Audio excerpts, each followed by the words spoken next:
Chicken అంటే చాలా మందికి ప్రాణం. ముక్కలేనిదే ముద్ద దిగదు అనే వాళ్ళు చాలా మంది ఉన్నారు.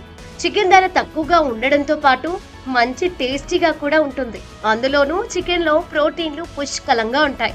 దీంతో రోజు చికెన్ తినడం వల్ల శరీరంలో ప్రోటీన్ ఎక్కువ అవుతుంది, శక్తి పెరుగుతుంది. కానీ కొన్ని ఆరోగ్య సమస్యలు కూడా రావచ్చు.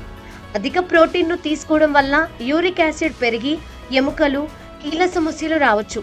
వారానికి 300 గ్రాముల కంటే ఎక్కువ చికెన్ తినడం వల్ల క్యాన్సర్, ఇతర వ్యాధుల ప్రమాదం పెరుగుతుందని అధ్యయనాలు చెబుతున్నాయి.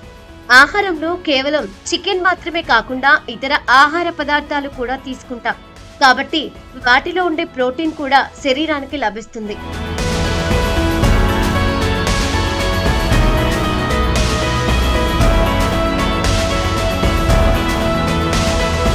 ప్రోటీన్ ఎక్కువగా తీసుకున్నా కూడా జీర్ణ సంబంధిత సమస్యలు, బరువు పెరగడం, గుండె సమస్యలు వంటివి తలెత్తవచ్చని నిపుణులు చెబుతున్నారు. ఎందుకంటే జీర్ణ వ్యవస్థ ప్రోటీన్ను ఎక్కువగా జీర్ణం చేయలేదు. దీంతో లేనిపోని అనారోగ్య సమస్యలు వచ్చే అవకాశం ఉంది. అలాగే కేవలం శరీరానికి ప్రోటీన్ మాత్రమే సరిపోదని విటమిన్లు, మినరల్స్, ఒమేగా 3 ఫ్యాటీ యాసిడ్స్ వంటి పోషకాలు కూడా అవసరమని వైద్య నిపుణులు సూచించారు. అలాగే గుడ్డులో కూడా ప్రోటీన్ లభిస్తుందన్నారు. కేవలం చికెన్ పై మాత్రమే ఆధారపడకూడదని ఇతర ఆహార పదార్థాలను కూడా తీసుకోవచ్చునని నిపుణులు చెబుతున్నారు.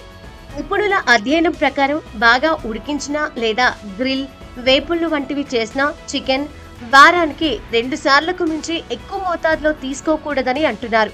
దీనివల్ల అనారోగ్య సమస్యలు తలెత్తుతాయని సూచిస్తున్నారు. చికెన్ లో ఉండేది ముఖ్యంగా ప్రోటీనే కాబట్టి దీన్ని సమపాలనలో తీసుకుంటే బెటర్ అని చెబుతున్నారు.